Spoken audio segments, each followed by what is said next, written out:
WWE के 10 famous superstars जो कि कॉलेज ड्रॉप आउट्स थे और आखिर इसके पीछे का रीजन क्या था जानेंगे आज की इस वीडियो में। तो आप इसे एंड तक देखते रहें। चैनल पर नए हैं तो सब्सक्राइब करें और उस नोटिफिकेशन बेल को दबाना ना भूलें।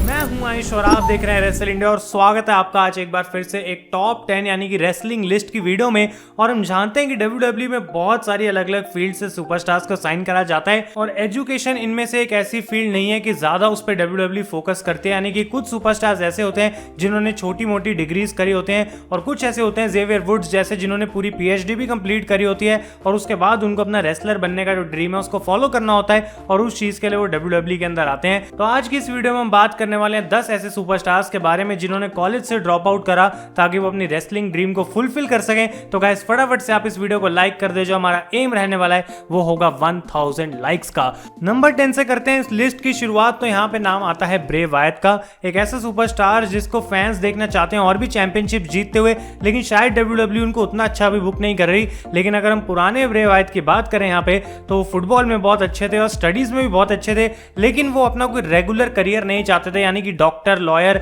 या फिर फुटबॉल प्लेयर भी वो नहीं बनना चाहते थे। लेकिन अपने स्किल्स के बेसिस पे जो है हाई स्कूल खत्म होने के बाद उनको एक स्कॉलरशिप मिली जिसकी वजह से वो ट्रॉय यूनिवर्सिटी के अंदर एडमिट हुए और यहाँ पे उन्होंने 2 साल तक फुटबॉल भी खेली गाइस। लेकिन उनको अपनी बैचलर डिग्री नहीं मिल पाई क्योंकि 27 क्रेडिट कम रह गए थे उनके पास, जिसकी वजह से उनको ग्रेजुएट नहीं करा गया। और यहाँ पे वो रेसलर बनना चाहते थे, अपने फादर की ड्रीम को फॉलो करना चाहते थे, अपने फादर के फुट स्टेप्स को फॉलो करना चाहते थे। और बहुत सारे लोग उनको उस समय पे कह रहे थे कि तुम्हारा डिसीजन गलत है, तुम्हें रीट्राई करना चाहिए, कॉलेज में एक बार फिर से पास आउट होना चाहिए। लेकिन ब्रे वायत ने किसी की सुनी नहीं and today he is a successful superstar. Number 9 की हम बात करते हैं तो यहाँ पे नाम आता है guys the man Becky Lynch का। अब बेकी लिंच जो है बहुत छोटी एज से रेसलिंग देखना शुरू कर चुकी थी और वो बाकी भी कई सारी एक्टिविटीज के अंदर फेमस थी जैसे कि swimming, basketball and even horse riding. अब स्कूल खत्म होने के बाद बेकी लिंच कॉलेज के अंदर गई जहाँ पे वो हिस्ट्री, फिलोसफी और पॉलिटिक्स जैसे टॉपिक पढ़ना चाहती थी। लेकिन कुछ समय बाद जो है वो इस कोर्स से बिल्कुल बोर हो गई थी तो उन्होंने ड्रॉप आउट करा अपना कॉलेज।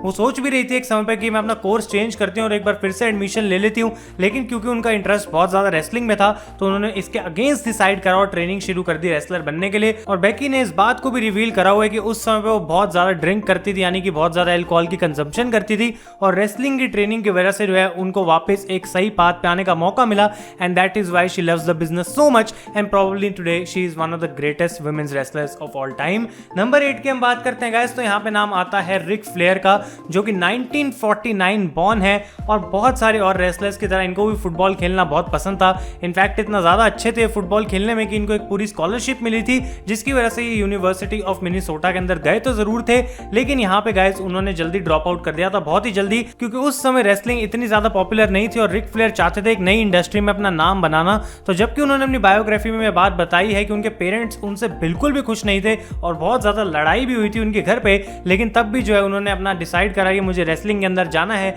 और अब हम उनको एज ए नेचर बॉय बुलाते हैं आज के इस डेट में। नंबर 7 की हम बात करते हैं तो यहाँ पे नाम आता है गाइस लीटा का और बेसिकली इनकी स्टोरी भी काइंड ऑफ कुछ ऐसी है कि इन्होंने अपना जो स्टडी का टाइम है उसको उतना मजे से नहीं लिया, यानी कि इनको पढ़ना उतना पसंद नहीं था और इनको हाई स्कूल ही इतना ज्यादा बोरिंग लगने लगा था कि कॉलेज में एडमिशन लेने के नाम से ही जो है लीटा दूर भागती थी। और ये पूरे ड्रॉप आउट के बाद जब उन्होंने सोचा बैठिए कि मुझे क्या करना चाहिए, प्रोफेशनल रेसलिंग पर उन्होंने अपनी उंगली रखी और बिल्कुल जो है उन्हें इस बिजनेस से प्यार हो गया। और हम देखते हैं गाइस कि लीटा को पिछली जनरेशन का हम कह सकते हैं द ग्रेटेस्ट फीमेल सुपरस्टार माना जाता है। नंबर 6 की हम बात करते हैं तो यहाँ पे नाम आता है गाइस जॉन मॉक्सली का और हम जानते हैं कि मॉक्सली ने बहुत बार बोला है कि उनका चाइल्डहुड सिंसिनेटी ओहायो में गुजरा है, वो वहीं से बिलोंग करते हैं और बहुत ज्यादा प्राउड फील करते हैं। लेकिन एक बात जो कि वो ज्यादा मेंशन नहीं करते वो ये कि उनका चाइल्डहुड उतना अच्छा नहीं गुजरा और उनको बहुत सारी दिक्कतें झेलनी पड़ी थी अपने चाइल्डहुड में। उनके पास पैसा नहीं था और हम कह सकते हैं कि उन्होंने अपना चाइल्डहुड बेसिकली सर्वाइव किया है, ना कि एक्चुअली में उसको एंजॉय किया है। तो जब जॉन मॉक्सली हाई स्कूल में गए तो वहां पे उनको थोड़ा सा बेटर ट्रीटमेंट मिलना शुरू हुआ और उनकी लाइफ थोड़ी हद तक बेटर हो गई, लेकिन वो उस चीज को बिल्कुल भी आगे नहीं लेकर जाना चाहते थे और उन्होंने सोचा कि भाई मुझे रेसलर बनना है क्योंकि वही इकलौता ऐसा तरीका हो सकता है, एक वे आउट हो सकता है मेरे लिए जो कि मेरी लाइफ हमेशा के लिए बेटर कर सकता है। तो अपने हाई स्कूल में डिप्लोमा अर्न करने के बजाय जो है डीन एम्ब्रोस ने यहाँ पे अपने स्कूल को ड्रॉप करा और बेसिकली वो चले गए रेसलिंग बिजनेस के अंदर और उन्होंने उन्होंने गाइस अपनी रेसलर बनने की ड्रीम को अचीव कर लिया। नंबर 5 की हम बात करते हैं तो यहाँ पे नाम आता है द फिनोमिनल एजे स्टाइल्स का, जिन्होंने अपना हाई स्कूल अटेंड करा था अपने होम टाउन गेन्सविल जॉर्जिया के अंदर, जहां से वो ग्रेजुएट हुए थे 1996 में, और इसके बाद वो एंडरसन यूनिवर्सिटी साउथ कैरोलिना के अंदर आए थे गाइस। लेकिन यहाँ पे इनको पार्शियल रेसलिंग स्कॉलरशिप मिली थी, जिसकी वजह से उन्होंने सोचा कि मुझे बाहर चले जाना चाहिए, क्योंकि लोगों को ऑलरेडी टैलेंट दिखना शुरू हो गया था एजे स्टाइल्स में, उनको इनफैक्ट स्कॉलरशिप भी दे दी थी जैसा कि मैंने कहा। तो उन्होंने डिसाइड करा भाई इस बिजनेस में ही मेरा नाम है, मुझे कॉलेज से कुछ मिल नहीं रहा है, तो क्यों ना मैं ड्रॉप आउट करूं, और एजे स्टाइल्स चले रेसलर बनने, and today he is one of the greatest of all time. Number 4 की हम बात करते हैं गाइस, तो यहाँ पे नाम आता है स्टोन कोल्ड स्टीव ऑस्टिन का, जिन्होंने अपने हाई स्कूल को खत्म करा था टेक्सास के एडना हाई स्कूल में, और फुटबॉल ही अच्छा खेलते थे, जिसकी वजह से इनको एक स्कॉलरशिप मिली थी और यूनिवर्सिटी ऑफ नॉर्थ टेक्सास के अंदर इनका एडमिशन हो गया था। लेकिन जो है चीजें इनके लिए काफी अच्छी नहीं गुजरी, क्योंकि इनका फुटबॉल करियर खत्म हो गया था गाइस एक इंजरी की वजह से। और जहां तक पढ़ाई का सवाल है, कुछ ही क्रेडिट की वजह से ऑस्टिन को अपनी फिजिकल एजुकेशन के अंदर मेजर डिग्री नहीं मिली थी, क्योंकि वो मैथ्स और अकाउंट्स के अंदर अच्छे नहीं थे, जैसे कि मैं भी नहीं हूं। और यहाँ पे गाइस बेसिकली उन्होंने ड्रॉप करने का डिसाइड करा, ट्रेनिंग स्कूल के अंदर गए, रेसलिंग सीखनी शुरू करी, और सिर्फ 5 महीने का टाइम लगा उनको सब कुछ सीखने में, और उसके बाद ऑस्टिन प्रोफेशनल रेसलर बनने के लिए तैयार हो चुके थे। नंबर 3 की हम बात करते हैं तो यहाँ पे नाम आता है एजे ली का गाइस, एक ऐसी WWE सुपरस्टार जो कि बिलोंग करती है यूनियन सिटी न्यू जर्सी से, और इनका भी चाइल्डहुड जो है वो कुछ खास गुजरा नहीं, बहुत ज़्यादा फाइनेंशियल प्रॉब्लम्स थी, अलग अलग लोगों के घरों में जाके इनको रहना पड़ता था, जगह ढूंढनी पड़ती थी रहने के लिए, और कुछ ना कुछ करके इन्होंने मेमोरियल हाई स्कूल से अपनी एजुकेशन को कंप्लीट करा। लेकिन उसके बाद जब ये न्यूयॉर्क यूनिवर्सिटी में गई और आर्ट्स पढ़ने की इन्होंने कोशिश करी, तो कुछ समय बाद इनको ड्रॉप करना पड़ा ड्यू टू फाइनेंशियल इश्यूज, और इनके पास बिल्कुल भी उस समय पैसा नहीं था। तो एजे ली का ध्यान उस समय रेसलिंग बिजनेस पर आया, और वो बहुत बड़ी रेसलिंग फैन थी हमेशा से ही, तो उन्होंने अपनी खुद की सेविंग करी एक फुल टाइम जॉब लगाने के बाद, और इन्हीं सेविंग से उन्होंने अपनी रेसलिंग स्कूल की फीस दी, और उसके बाद वो रेसलिंग सीखी अच्छे से, और WWE के अंदर उनको जाने का मौका मिला। नंबर 2 की हम बात करते हैं गाइस, तो यहाँ पे नाम आता है हल्क होगन का। ये बहुत पुरानी बात है, और 16 साल की उम्र तक हल्क होगन का बिल्कुल भी इंटरेस्ट नहीं था प्रोफेशनल रेसलिंग में, ये बात मैं आपको बता देता हूँ। उस समय वो एक टैलेंटेड म्यूजिशियन थे, एक ऐसा बंदा जो कि अलग अलग जगहों पर यूनाइटेड स्टेट्स ऑफ अमेरिका में परफॉर्म करता था, और अपना स्कूल खत्म करने के बाद ये एनरोल हुए थे guys in the university of south Florida. लेकिन इनकी जो म्यूजिक की परफॉर्मेंसेस थी वो बीच में आने लग गई थी कॉलेज की, तो इन्होंने सोचा कि मेरे को म्यूजिक ज्यादा इंपॉर्टेंट लेना है फिलहाल, और मैं म्यूजिक सीखूंगा, और इस वजह से उन्होंने कॉलेज को ड्रॉप आउट कर दिया। तो इस डिसीजन के बाद इन्होंने अपना खुद का एक बैंड फॉर्म कर लिया जिसका नाम था रकस,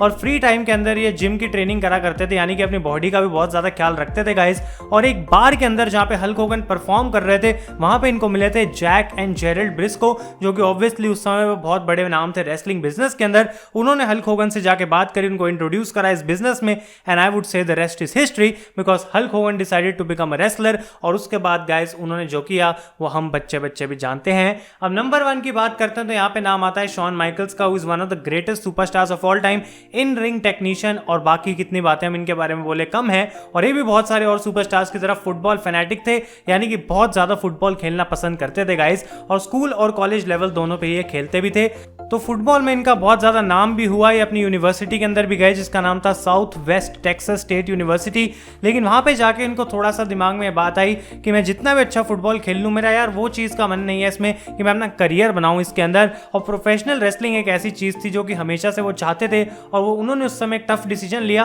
क्योंकि उनका करियर काफी अच्छा चल रहा था, वो चाहते तो एक फुल टाइम प्रो फुटबॉल बन सकते थे। लेकिन वहां पे गाइस उन्होंने अपना डिसीजन चेंज करा, he decided to become a wrestler. और रिक फ्लेयर की तरह ही काइंड ऑफ बहुत ज्यादा बैकलैश उनकी फैमिली ने यहाँ पे दी। लेकिन आज जब वो देखते होंगे शॉन माइकल्स का, तो कहते होंगे कि उस समय पे जो डिसीजन लिया था वो बिल्कुल सही था, और उसका रिजल्ट जो निकला आज हमें शॉन माइकल्स के नाम में देखने को मिला। तो गाइस ये थे ऐसे 10 सुपरस्टार्स जिन्होंने अपना डिसीजन लिया, काफी स्ट्रॉन्ग डिसीजन, कुछ करके दिखाया, और 10 फेमस WWE सुपरस्टार्स जिन्होंने कॉलेज का भी ड्रॉप आउट करा था। तो अगर आपको वीडियो पसंद आई है तो लाइक करें, और ऐसी वीडियोस के लिए हमारे चैनल को सब्सक्राइब करें। अपने कमेंट्स डेफिनेटली मुझे देना ना भूलें। Thank you so much for watching. मैं हूं आयुष और आप देख रहे हैं रेसल इंडिया।